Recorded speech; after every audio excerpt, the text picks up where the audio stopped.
मेरे दोस्तों, मैं Ratnabhushan, friend, motivator and guide to IAS aspirant, international motivational speaker, leadership trainer, CEO, coach, political strategist and policy advisor. Welcome to ASG. ASG believe in quality, commitment and success. तक्त्वा कर्मफलासंगम नित्य तृप्तो नराश्रय कर्मणे भी प्रवृत्तोयपि नैवे किश्चित करोति स।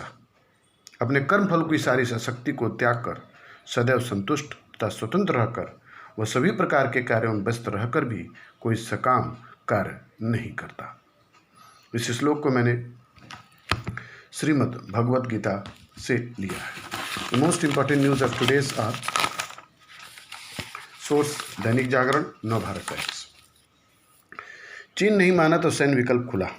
पूर्वी लद्दाख स्थित वास्तविक नियंत्रण रेखा पर भारत और चीन के बीच तनाव में कोई कमी नहीं आई, लेकिन दोनों देशों के सैन्य अधिकारियों के बीच एक और बातचीत आयोजित करने को लेकर विमर्श हो रहा है। संभवतः यह बैठक 1-2 दिनों के अंदर ही होगी। दूसरी तरफ भारत के chief of defence staff general Bipin Rawat ने सीधे तौर पर चेतावनी दी, अगर चीन से होने वाली बातचीत में कोई समाधान नहीं निकला तो भारत सैन्य विकल्पों पर विचार करेगा। जनरल रावत इस बयान को एलएसी पर चीन के अभी तक के अड़ियल रवैये से जोड़कर देखा जा रहा है। भारत की तरफ से सैन्य तैयारियां जोरों पर है। 1 महीने बाद शुरू होने वाली सर्दियों को देखते हुए भारतीय वायुसेना, थल सेना और के बीच सामंजस्य बनाया जा चुका है और इसी हिसाब से तैनातियां हो रही हैं। इधर चीन से खबरें आ रही हैं कि उसने एलएसी के साथ ही तिब्बत से सटी पश्चिमी सीमा पर सैन्य गतिविधियों को तेज कर दिया है। पेंगोंग, गलवान घाटी, देप्सांग और गोगरा में पिछले 1 महीने में चीन ने अपने सैनिकों की संख्या बढ़ा दी और ढांचागत निर्माण भी। चीनी विदेश मंत्रालय का यह बयान दोनों तरफ से सैनिकों की वापसी का काम चल रहा है, जमीनी सच्चाई से दूर है। सूत्रों का कहना है कि विदेश मंत्रालय और सैन्य अफसरों के बीच हुई पिछली दोनों बैठकों में चीन का रुख सार्वजनिक तौर पर दिए जा रहे बयानों से अलग है। कोरोना थमते ही शुरू होगी सीएए लागू करने की प्रक्रिया।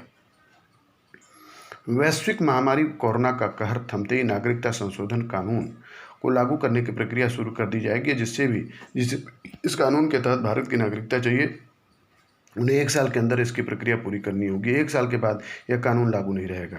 इसके बाद पाकिस्तान, बांग्लादेश और अफगानिस्तान से आने वाले अल्पसंख्यकों को नागरिकता दे दी जाएगी। ध्यान देने की बात यह है कि पिछले साल दिसंबर में ही संसद से सीएए को बिल पास करा चुका है, लेकिन पहले विरोध प्रदर्शन और फिर कोरोना के कारण से बिल लागू नहीं किया जा सका। उच्च पदस्थ सूत्रों के अनुसार सीएए के लिए बने नियमों के तहत इसकी प्रक्रिया 1 साल के भीतर पूरी कर ली जाएगी। आवेदन के साथ दिए दस्तावेजों के सत्यापन का काम कर होगा।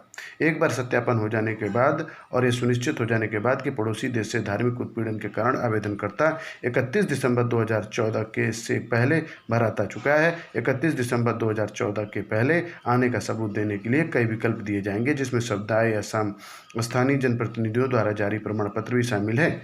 1 साल बाद आए आवेदन पत्रों पर इस कानून के तहत विचार नहीं किया जाएगा। वैसे नागरिकता प्राप्त करने के दूसरे कानूनी प्रावधानों के तहत जरूरतमंद शरणार्थियों को नागरिकता पहले की तरह दी जाती हो रहेगी। उसके अनुसार असम के लिए विशेष प्रावधान किया गया है। इसमें सीएए के तहत नागरिकता देने का काम 6 महीने में पूरा कर लिया जाएगा। असम सरकार ने सीएए के तहत नागरिकता के लिए केवल 3 महीने की मोहलत देने का अनुरोध किया है। डीआरडीओ ने 108 प्रणालियों की सूची सौंपी। रक्षा अनुसंधान और विकास संस्थान डीआरडीओ ने सोमवार को रक्षा मंत्री श्री राजनाथ सिंह को 108 प्रणालियों और उप प्रणालियों की सूची सौंपी, जिन्हें केवल स्वदेशी विकास के लिए चिन्हित किया गया है। डीआरडीओ की इस प्रक्रिया में उद्योगों को समर्थन दिया जाएगा। यह भारतीय रक्षा उद्योग के लिए आत्मनिर्भर भारत की दिशा में कई तकनीकों और विकसित करने का मार्ग प्रशस्त करेगा। रक्षा मंत्री ने डीआरडीओ की टीम को शुभकामनाएं दी हैं। 108 प्रणालियों और उप प्रणालियों की सूची में mini, micro, UV, mountain, footbridge, floating bridge, mines बिछाने का काम, मार्किंग उपकरण शामिल है। बख्तरबंद इंजीनियरिंग, टोही विमान, आतंकवाद विरोधी विमान, बुलेट प्रफ विमान, मिसाइल कंस्तर, समुद्री रॉकेट लॉन्चर सहित अन्य भी सूची शामिल है। बालासोर में किया अत्याधुनिक बम का परीक्षण। मध्य प्रदेश के जबलपुर स्थित आयुध निर्माण खमरिया में बने 125 MMFS ADPS ड्रैंक विभेदी बम का परीक्षण उड़ीसा के बालासोर फायरिंग रेंज में किया गया। परीक्षण कोरोना के चलते करीब 5 महीने से टल रहा था। वायुसेना ने लॉन्च किया mobile app air chief marshal RKS Bhadauria ने सोमवार को मोबाइल ऐप माई IAF लॉन्च किया। यह ऐप भारतीय वायुसेना में शामिल होने की इच्छा रखने वाले युवाओं को करियर संबंधी जानकारियां उपलब्ध कराएगा। ट्रंप व पेंस की दावेदारी पर रिपब्लिकन पार्टी की मुहर। रिपब्लिकन पार्टी के राष्ट्रीय सम्मेलन में सोमवार को डोनाल्ड ट्रंप और उपराष्ट्रपति माइकल पेंस की दावेदारी पर मुहर लगा दी गई है। अमेरिका के 3 नवंबर को होने वाले राष्ट्रपति चुनाव में 74 वर्षीय डेमोक्रेटिक पार्टी के प्रत्याशी और पूर्व राष्ट्रपति जो बिडेन को चुनौतियों का सामना करना करेंगे। सम्मेलन के परमानेंट चेयर व प्रतिनिधि सभा में रिपब्लिकन नेता केविन मैकार्थी ने पेंस के उपराष्ट्रपति प्रत्याशी के रूप में चुने जाने की घोषणा की। पेंस डेमोक्रेटिक पार्टी के प्रत्याशी कमला हैरिस की चुनौतियों का सामना करेंगे। सम्मेलन की शुरुआत में ही पेंस की दावेदारी की घोषणा कर दी गई, जबकि राष्ट्रपति प्रत्याशी के रूप में ट्रंप के नाम पर मुहर बाद में लगी। इंडियाना के पूर्व गवर्नर पेंस ने वर्ष 2016 में चुनाव में ट्रंप के साथ ही जीत हासिल की थी। नामांकन प्रक्रिया खत्म होने के बाद सम्मेलन की चेयर रोना मैकडेनियल डेमोक्रेटिक उम्मीदवार जो बिडेन व कमला हैरिस पर जमकर बरसीं। दुनिया भर के खिलौना बाजार से चीन की होगी छुट्टी। विश्व बाजार में दिखे एक भारत श्रेष्ठ भारत छाप PM। खिलौना बाजार में चीन की छुट्टी की पूरी तैयारी कर ली गई। प्रधानमंत्री नरेंद्र मोदी स्वयं खिलौना मैन्युफैक्चरिंग प्रोत्साहन योजना की समीक्षा कर रहे हैं। प्रधानमंत्री सिर्फ घरेलू में ही नहीं बल्कि दुनिया भर के बाजारों में खिलौना पर भारतीय छाप देखना चाहते हैं। मोदी ने खिलौना मैन्युफैक्चरर से कहा कि वे ऐसे खिलौने बनाएं जिसमें एक भारत श्रेष्ठ भारत की झलक हो।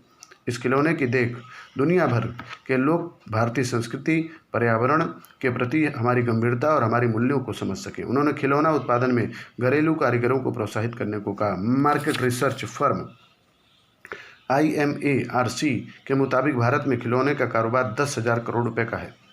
इनमें से संगठित खिलौना बाजार 3,500 से 4,500 करोड़ रुपए के मूल्य का है। संगठित खिलौना बाजार 45 से 90% तक चीन से आयात पर निर्भर करता है।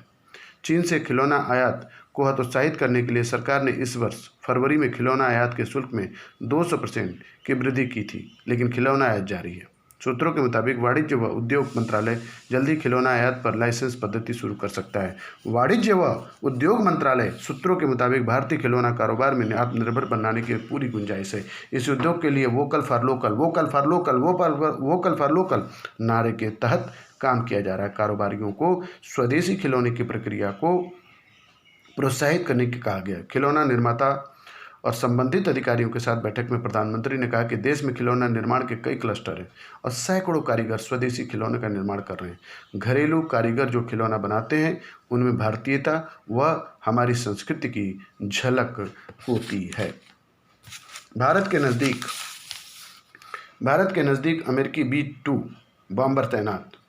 चीन की हेकड़ी दूर करने और भारत की पूरी ताकत से साथ देने की तैयारी दुनिया के कई देश कर रहे हैं। अमेरिका ने हिंद महासागर में स्थित अपने दिएगो गार्सिया सैन्य अड्डे पर स्टील्थ B-2 बमवर्षक की तैनाती कर दी है।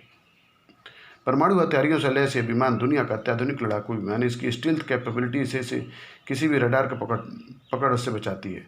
विशेषज्ञों के अनुसार पूर्वी लद्दाख में तनाव बढ़े रहे चीन के लिए भारतीय जमीन से पीछे हटने का अमेरिका की ओर से साफ इशारा है।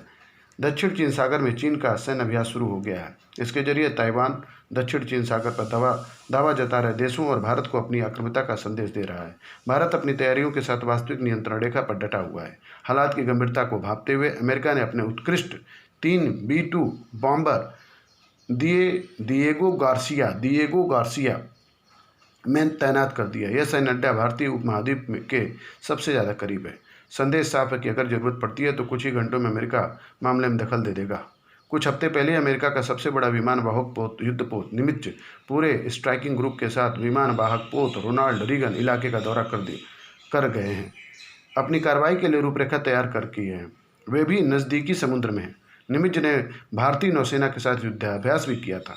अमेरिका ने वर्षों के बाद दिएगोर्सिया में अपनी गतिविधियां बढ़ाई हैं। मतलब साफ है, भारत के सबसे नज़दीकी सैन्य ठिकाने की अमेरिका अब जरूरत महसूस कर रहा है। वैसे अफगानिस्तान में अमेरिका के बल तैनात हैं और पाकिस्तान का जकोबाबाद एयरबेस भी अमेरिका के पास ही है, लेकिन चीन के घेरने के लिए दिएगोर्सिया इनमें सबसे दिएगो गार्सिया, इस वर्ड को आप लोग लिख लीजिएगा, दिएगो गार्सिया रडारों को छकाते हुए सैकड़ों किलोमीटर दूर निशाना लगाने में सक्षम B-2 बम्बर्सकों का दुनिया में अभी कोई जवाब नहीं।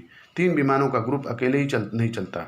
इसके साथ 6 B-552 भी चलते हैं। नियोगोर्सिया में B-52 बम्बर्सकों की तैनाती पहले से ही है। अमेरिका ने भारत और ताइवान को लेकर चीन को साफ चेतावनी दे रखी है। अगर ड्रैगन ने कोई हिमाकत की तो उसे उसका तगड़ा खामियाजा भुगतना पड़ सकता है। चीनी विस्तारवाद रोकने का कारगर उपाय। आज किसी भी देश की आर्थिक ताकत उसकी राष्ट्रीय सुरक्षा की सबसे बड़ी गारंटी बन गई। राष्ट्रीय सुरक्षा की इस अपरिहार्य अनिवार्यता को गति देने की गंभीरता प्रधानमंत्री नरेंद्र मोदी की आर्थिक नीतियों में साफ दिखाई देती है। पूर्वी लद्दाख में वास्तविक नियंत्रण रेखा पर चीनी सेना की शरारत वैश्विक कूटनीति में वर्चस्व बनाने में चीनी एजेंडे का हिस्सा भर रहे नहीं है। वास्तव में चीन अपनी आर्थिक ताकत के कारण विस्तारवादी सोच के घोड़े पर सवार है। इस घोड़े को रोकने की क्षमता रखने वाले प्रतिद्वंदी को अस्थिर रखने के लिए वो अपने आर्थिक और सैन्य संसाधनों का बेजा इस्तेमाल कर रहा है। वह भारत को अपनी विस्तारवादी नीति में सबसे बड़ा रोड़ा मानता है। चीन की कारस्तानियों पर ब्रेक लगाने के लिए सबसे जरूरी है कि हम आर्थिक रूप से उसे टक्कर देने की हालत में आएँ। इसके लिए संरक्षणवाद के दौर में बाहर निकलकर भारत को दुनिया में विश्वसनीय प्रतिस्पर्धा, निर्माण, व्यापार और लॉजिस्टिक्स का हब बनाना होगा, ताकि हम अगले 10 से 20 वर्षों तक अपनी विकास दर 8 से 10% बनाए रख सकें। बीते कुछ हफ्तों के दौरान मोदी सरकार ने चीनी ऐप को प्रतिबंधित करने से लेकर चीनी कंपनियों के भारत में कारोबार की राह मुश्किल करने के जो कदम उठाए हैं, उससे बीजिंग की छटपटाहट बढ़ रही है। भारत के कदमों ने अमेरिका, ब्रिटेन समेत दुनिया के कई अहम देशों को भी चीन की आर्थिक साम्राज्यवादी मंशा को रोकने के लिए सजग किया है। अमेरिकी विदेश मंत्री माइक पोम्पियो ने तो सार्वजनिक रूप से चीन के खिलाफ उठाए गए भारत के आर्थिक कदमों का अनुसरण करने की बात कही। LAC पर जारी तनाव को बातचीत से हल करने की पहल में भारत के कड़े आर्थिक कदमों की अहम भूमिका मानी जा रही है। चीन पर चोट करने के लिहाज से आत्मनिर्भर भारत का लक्ष्य हासिल करना बेहद जरूरी है।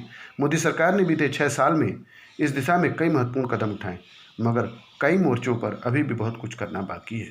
इसमें सबसे अहम आयात और निर्यात के बीच करीब दोगुने के अंतर को पाटना है। भारत का सालाना आयात $620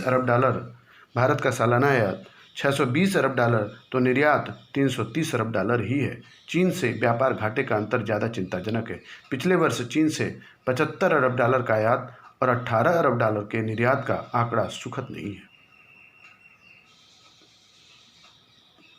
क्षमता के मामले में चीन हमसे बहुत आगे नहीं है, पर हमें इस तौर पर गौर करना चाहिए कि खुद को आत्मनिर्भर बनाने का लक्ष्य तय करने के 4 दशक में ही चीन ने उल्लेखनीय प्रगति की है। जब हमारे पास दुनिया का सबसे युवा ही नहीं बल्कि प्रतिभावान कार्यबल है, तब भारत ऐसा क्यों नहीं कर सकता? दुनिया के अनुभवों को देखते हुए आत्मनिर्भर बनने के लिए हमें चीन के अलावा दूसरे देशों के प्रत्यक्ष विदेशी निवेश को बड़े पैमाने पर आकर्षित करने में गुरेज नहीं करना चाहिए। श्रम कानूनों में बदलाव कर मोदी सरकार ने इस दिशा में अच्छी शुरुआत की है।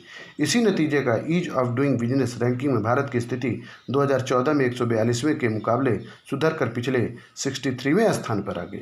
इसमें सुधार की गुंजाइश अभी कितनी है, इसका खुलासा 2020 के आर्थिक सर्वेक्षण के निष्कर्षों में से पता चलता है। इसमें कहा गया कोई भी अनुबंध लागू करने में भारत में जहां